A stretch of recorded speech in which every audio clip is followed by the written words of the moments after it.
Kevin the Kite manufacturer from Kentucky. It's a great day for flying kites, son. It is, Dad. Let's go to the park. Kevin and his dad went to the nearby park. Kevin likes to fly kites more than his drone. He doesn't have to worry about drone batteries, or if the drone is lost. It doesn't need batteries, and if it is lost, it is not as expensive as the drone. The wind speed and direction were just right to fly the kite. The string is about 75 feet long, so the kite flew high. They spent about an hour in the park, then they headed home. I like the kite design, Dad. We make them in different sizes and designs, son. You can come with me to the shop tomorrow to see how we make them. Next morning, Kevin and his dad went to the factory where kites are made. Kevin was very interested in learning more about the designs, how kites are made aerodynamic, and the details that make kites a joy to fly. Everything starts here in the design department, son. We use computer software to design different kinds of kites. The kite you flew yesterday is called the Delta kite because it looks like a triangle, also similar to the diamond kite that looks like a diamond. It was easy to fly, wasn't it? It was, Dad. I had a lot of fun. We also design kites that beach surfers use to propel them on the water. These are called stunt kites and parafoil kites. There are many kite designs and types. I just mentioned a few. Why do you need to use a computer to design kites, Dad? To be sure everything is measured correctly. Eyeballing things is not accurate, and a kite will not fly properly without a good design.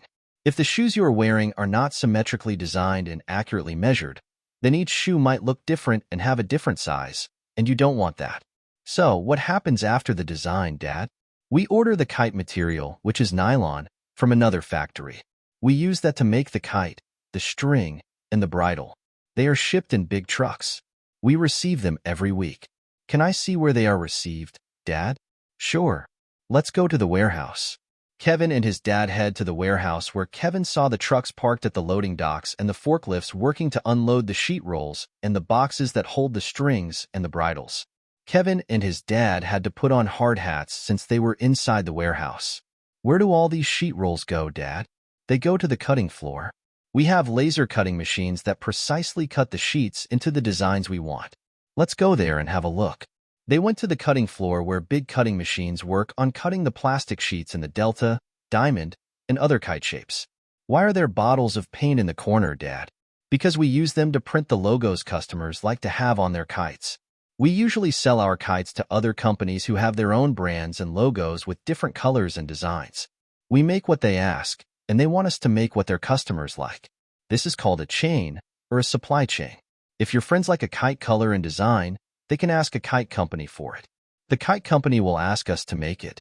We ask the nylon company to send us nylon sheets so we can make that kite. Almost everything we buy comes through a supply chain of companies and people. What happens to all these pieces of nylon, Dad? We have the sewing department, son. Many people sit at sewing machines and stitch the right pieces for the right kite design. Stitching should be very accurate so the kite can fly properly, otherwise it will sway left or right, or just not fly at all. If one side is bigger than the other, even for a tiny bit, the kite will not fly right. Do you test the kites you make, Dad? We do, son. We make sure everything is right before we package them and send them to our customers. I never tried the parafoil kites, Dad. Can we try them sometime at the lake? Sure, son. I will bring one home with me, and we can try it out on the lake. Hope the wind will be strong enough. Kevin enjoyed his day at the kite shop and learned a lot about how kites are made. That evening, Kevin had a dream. Next morning, he woke his dad up and told him about what he saw. Dad, I had a dream last night. Good morning, son. What was your dream about? It was about the parafoil kite, Dad. We visited the lake. The wind was just right, and I went in with the parafoil.